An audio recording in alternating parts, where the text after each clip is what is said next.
I wanted to begin by talking a little bit. Chief Harris mentioned this rescue that happened, evacuation rescue that happened yesterday. It's a pretty big deal. I wanted to make sure we emphasize exactly what happened yesterday. We had amazing coordination with Los Padres National Forest personnel, Santa Barbara County Fire personnel, and Sheriff's Department personnel, search and rescue people.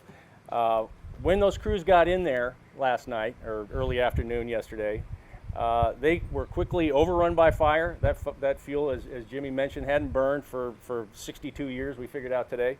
So it went off, and those crews were quickly outflanked by those flames, and they also quickly discovered that there were a lot of people back in that camp. The lion's share of the 200 plus people were evacuated almost immediately, but there were 80 children trapped in a bunker or in a barracks back in the back of that campground in Rancho Alegre.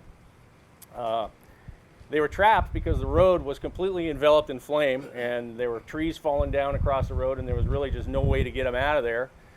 So we had fire personnel, we had sheriff's personnel, and Los Padres National Forest personnel all back there keeping those kids safe, and they rode it out with them for hours, literally hours, until it was safe enough to get them out of there. So it's really a great story.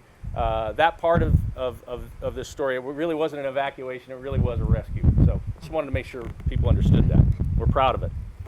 I want to talk a little bit about what this fire is doing right now. As Chief Harris mentioned, it's a backing fire right now. It's not doing what the Gap did. It's not doing what the paint fire did. It's a fuel-driven backing fire. It's not a wind-driven fire. Big difference. I can't guarantee you that it's not going to become a wind-driven fire, but right now that's what it's doing. The weather, as you have noticed, I'm sure, is working to our advantage right now. So we're not seeing these big runs as some of those big fires we've seen in the past. It's kind of just punking along up there, it runs down, and then it runs back up. What we've done here is I want to just make sure everybody understands all our fire stations are staffed, fully staffed.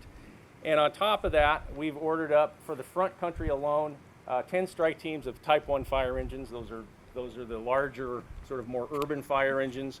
And 10 strike teams in layman's terms is 50 fire trucks. So 50 fire trucks and leadership are going to be dispersed. They're dispersed now over there in that western edge of Goleta, and they are making their presence known up in those canyons and up and around all those structures up there, Rancho del Ciervo, Winchester, Farron Road. We're up there, and in case that fire does come running down, we do have a lot of equipment up there to meet that threat. So right now our concerns are Los Veras Canyon, all the way over to Winchester and Elwood. We have the right people, we have the right equipment, and I believe we put it in the right place. I really believe that everything that can be done is being done.